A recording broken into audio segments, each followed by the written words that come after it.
are the Northwest Sports Fanatics. It's time for the Northwest Sports Fanatics NFL playoff preview. Playoffs! Yeah, playoffs. All right. All right, so we got wild card weekend coming up. We're going to, man, around here going to go through each game, give you our predictions and our personal opinions on what we think each team should do to win. All right. We're going to start it off with the first game being played tomorrow, Saturday. Yep, Saturday. Kansas City Chiefs at the Indianapolis Colts. It's a rematch of the Week 16 game, which, of course, Indy won in KC, 23-7. For me, the Chiefs, I think they have to do it on all three: defense, offense, and special teams. I look for Jamal Charles to play a huge factor in this game. Absolutely. He has 19 total TDs on the season, and for me, he's third on my MVP ballot as far as most valuable players in the league. And also look for Dwayne Bowe. Some way, somehow, they're going to have to incorporate him into the game plan. And, Alex Smith, he's going to manage the game, not make the crucial mistakes. But for them to have a big game, it's all on the shoulder of Jamal Charles. And on the defensive side, they're the fifth-ranked defense in the NFL. They got crazy sack artists out there, and Justin Houston, Tamba Ali. But it don't just stop there. You go back to the next level. You got a great linebacker in Mr. Dirk Johnson. Yeah, Derek Johnson, one of my favorites. One of the most underrated. And it don't stop there. You go back to the secondary. You got Brandon Flowers, Pro Bowler this year. Great player. And also Mr. Eric Berry. Hard hitter. Yeah, so I think that this game is going to be carried by that defense and also the offense there with Mr. Jamal Charles. What about the Colts? What are some of the things they need to do to win? All right, for Swaggy P, our hardcore Colt fan, shout out to Swaggy. Well, first off, you got to get touchdowns instead of field goals. If you remember last year's game, it was a little heartbreak for the Colts fans, getting so deep, into close to the red zone and just, getting all those field goals. So first off, you got to move the ball. So Andrew Luck, this is really his time to shine, to show, I can get some touchdowns. And they did beat him a couple weeks ago. So they have the blueprint on what to do to win. Obviously, Andrew Luck is a real key part of that. But since there's no Reggie Wayne, obviously T.Y. Hilton, someone else is going to need to step up. But I think more important than the receivers is going to be the running backs. Right. A collection of those running backs have got to run for over 100 yards. Whether it be one, Trent Richardson, Donald Brown, depending on who they have in there, you got to combine for at least 100. You're right, Trent. Come on, Trent. Trent, it's your time. It's time. Right, so you need to get that balanced offense going to open the play action for Luck. And don't be surprised if Luck maybe gets a rushing touchdown in this game, because they might need it for them to win. If they end up spreading everybody out, he can maybe run in when they get to the 10 or 15. So look for that. On defense, you got the OG, Mr. Robert Mathis. NFL sack. Right, NFL sack champion this year. Robert Quinn had it, but Robert Mathis obviously had 2 sacks in the last game. Defensive player of the year? Oh, I think you would have to argue, yeah. I mean, especially for being as old as he is compared to Robert Quinn. He's a lot younger, so he's a lot more, obviously, healthy of a body. He's only been in the league a few years. But Robert Mathis, really, honestly, is at the end of his career. Yeah. It's really getting towards those last couple years. And to get 19.5 sacks, only 3 away from Michael Strahan's record, I have to be really impressed with how he played this year. And you let Dwight Freeney go to the Chargers. So there was a lot of concerns. Can this D hold up with Freeney gone? Because he was their legend for many, many years there with Mathis. So obviously you're going to look for that defense to play strong. But I think the main thing is that you have to realize the Indianapolis Colts have the lowest amount of giveaways this season out of the whole entire NFL, which is kind of surprising. They have 10 interceptions and only 4 fumbles lost. So that tells me that they know how to take care of the ball, right? So they're not. So if they do lose this game, it may be because Andrew Luck throws 2 picks or more. And obviously, if Kansas City can get some points off that as well. But I'm thinking if they can hold strong, they are at home this year. It looks like they might be, the favored team going into the game. What is your prediction for this game going forward? My prediction for this game, first off, shout out to my man Swaggy P. Swaggy. But I'm going to go KC 27. All right. And the Colts 23. Okay, that's a very good prediction. That would be a huge win for Kansas City on the road. I'm going to take, and I'm going to take the opposite route, not because of Swaggy or anybody else. Don't give me Swaggy. I'm just joking, man. Right, but I think I'm going to have to go with the Colts this year. I think that they played a lot better. I think overall than last year. Mm-hmm. They've been able to control the ball. It hurt Reggie Wayne obviously not being there, but I think that makes their team stronger because they have to find other weapons that maybe they weren't looking at. Needs to step up. So other than T.Y. Hilton, because everyone knows who T.Y. Hilton is. So I'm going to go the Colts with the victory. I think it's going to be really close, and it'll probably be a field goal game. I'm thinking, somewhere in the probably low 30s. Mm-hmm. I'm not going to necessarily say a score, but low 30s, somewhere in the low 30s, maybe like a 31-28 kind of game or a 34-31 kind of game. Okay. But I think the Colts can squeak it out. What about our next game on Saturday? Next game on Saturday, New Orleans Saints, Nolans versus the Philadelphia Eagles. Right. Breeze versus Foles. NFC East champions there. Right. Yes, Drew Brees versus Nick Foles. Right. Interesting game. The first thing that stands out to me is Jimmy Graham. Of course, he's the key. He's what makes the Saints offense go. Right, click the engine. Right. How is the weather going to affect Mr. Drew Brees? Is it going to be cold? Is it going to be raining? Is it going to be snowing? Those are some of the things that's on my mind. How are they going to run the ball? Pierre Thomas, Ingram, right. The rookie Robinson. They always have a collective group of backs. So that's going to be key, especially with the weather. It probably is going to be a little cold out there. Yeah. Also on defense, Kenny Vaccaro is out. Yeah, out for the year with a broken ankle. So that's a huge loss. With the way the Eagles run and their high flying receivers running around there making plays, right? I think they really could use Kenny Vaccaro. Absolutely, and just like we watch so many games and we watch so much film, it's really going to probably come down to Cameron Jordan and Junior Gillette, because those guys are the sack masters, and if you're not getting any pressure anywhere else, Rob Ryan has got to have to mix up that D to get some pressure. Yeah, speaking of those two guys, Cameron Jordan, 12.5 sacks this year. Good enough for 5th in the NFL. That's and Junior Gillette, he ended up with 12 sacks. So that's 6. Right. Two of the top 10 sack artists in the same team. Pretty amazing for a team that's not known as a defensive team. And also, I watch out for Darren Sproles. I think he's going to make a big play in this game. What about Philadelphia?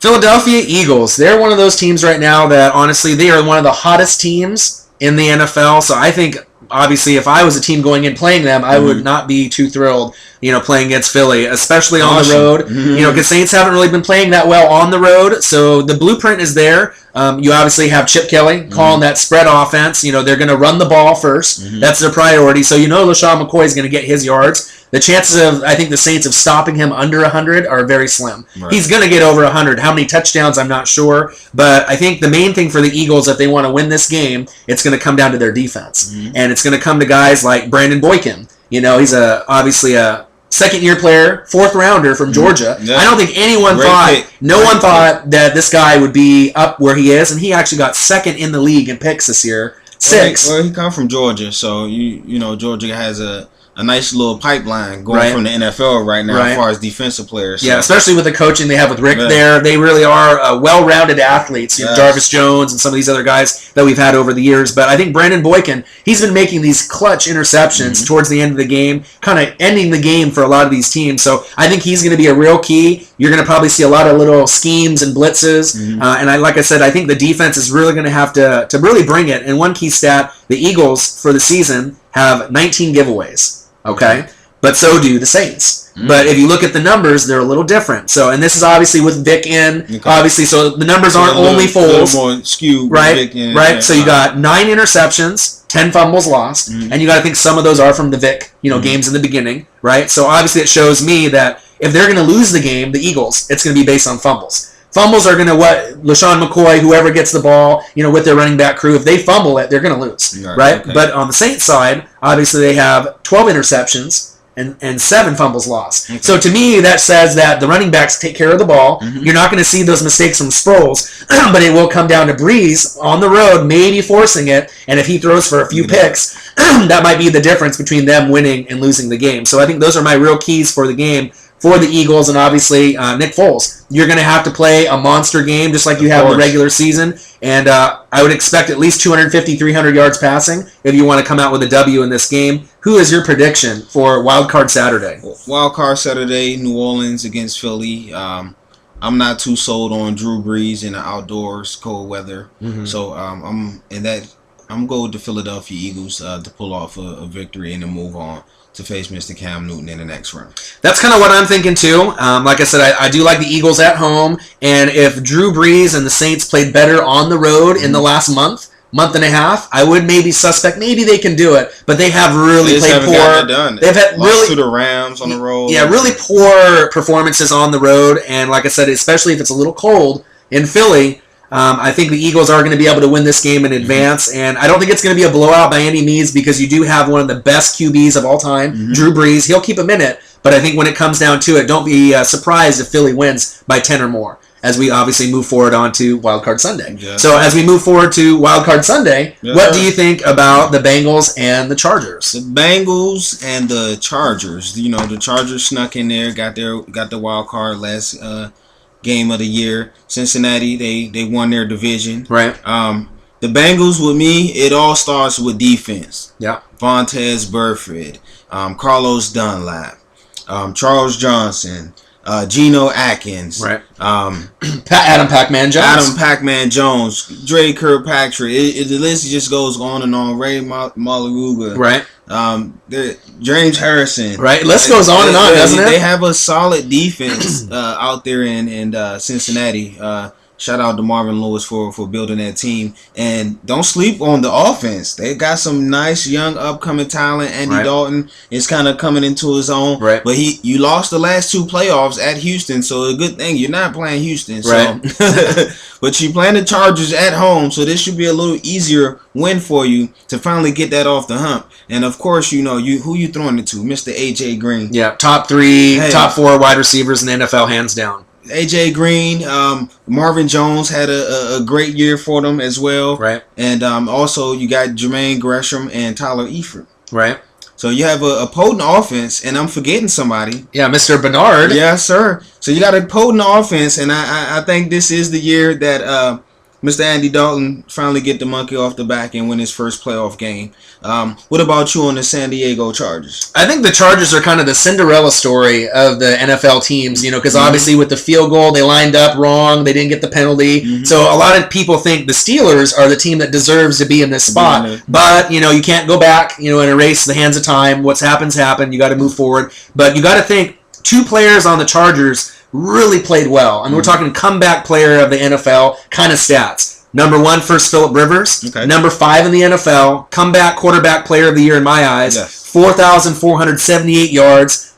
Awesome. Great performance. He really bounced back. And he had 32 TDs and 11 picks. So that shows me he's in the zone. And you could be down by 14 with 5 minutes left, and he can come back and lead you back to overtime and maybe a victory even in regular. Obviously in the fourth quarter in that regular time frame. But one key guy we talked about yesterday, Ryan Matthews. He might be the key to them winning this game. Number 7 in rushing in the league. He's kind of like Matt Forte. We thought maybe these guys are never going to come back and play well. He had a good year, 1,255 yards. He only had 6 TDs rushing, right? But they didn't really go to him that kind of way. And he did make it all 16 games this year. That's huge, right? So that's huge. Really, and then obviously I really like the production with the draft pick from Keenan Allen. Ooh. Right, great draft pick from Cal. Right, so this guy is going to be, I'm not sure, a future Pro Bowler, but if Phillip stays on that team, I think you can get some stats as the years go on. He might be able to get you 10 touchdowns in a season and really prove himself. I can see that. And I think that if you're going to win this game as the Chargers, he's going to have to be the answer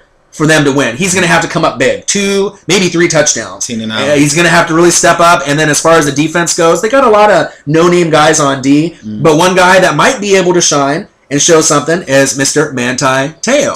So he had the injury beginning on. We thought maybe that he wouldn't be able to bounce back from the injury, but slowly but surely he's kind of getting there. And I think with the rest of his crew there, they might be able to put up a pretty good performance. So him and his fake girl, right? His fake girl. But hey, you know what? They don't clown him on that anymore because he's out there playing. And he's a baby, maybe a baby junior sale, not yet, in the making. In the making, he's getting there. And as far as prediction goes, I think most people in the country are going to favor the Bengals. They have a better defense. Mm-hmm. You have a team that you feel that you're obviously more well-rounded to win. Mm-hmm. But one key stat I want to throw out there is that for obviously fumbles and interceptions lost, like how we were going before, the Chargers have 11 interceptions, 10 fumbles lost. Okay, so you're pretty even there. You're not fumbling too much with Ryan Matthews. You're not throwing too many picks like Philip usually does, right? But the Bengals, the key stat that shines out to me is the Bengals have 20 interceptions.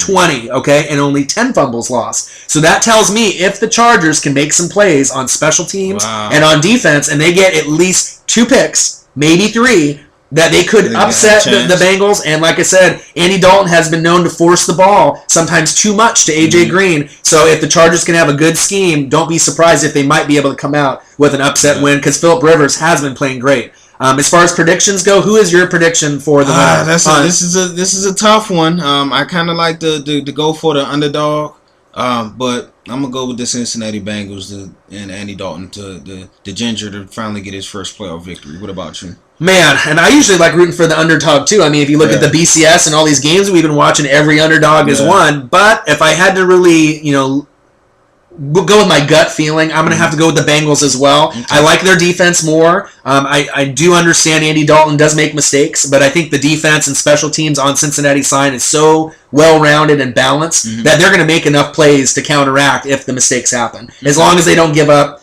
touchdowns when they get those interceptions. So I'm going to have to go with the Bengals as well. I think it might be closer than people think. I think most people think this is going to be a 14-point blowout or more, but don't be surprised if it comes down to maybe a field goal towards the end. It could possibly come down to that if Phillip Rivers, obviously plays a strong game for the Chargers. What about our last game on Sunday, the Niners versus Green Bay in the cold in Lambeau under 0 degrees. It's supposed to be the coldest game ever, this Sunday.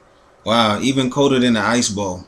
That's pretty amazing. And also in the last 2 years, the Niners have only been playing in 20 to 40 degree weather, and Kaepernick won both of those games. But it's a lot big of a difference, and obviously a situation when you're going from 20 to 40 to negative. Exactly. Negative obviously 10 or 20. So, me, for the Green Bay Packers, great victory last week. Of course, Mr. Discount double check.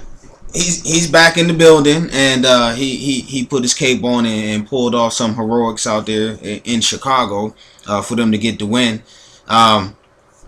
I think with the weather being going to be impacted, they're going to rely a lot on Eddie Lacy. He had a great year this year, finished with 1,200 yards and 12 TDs.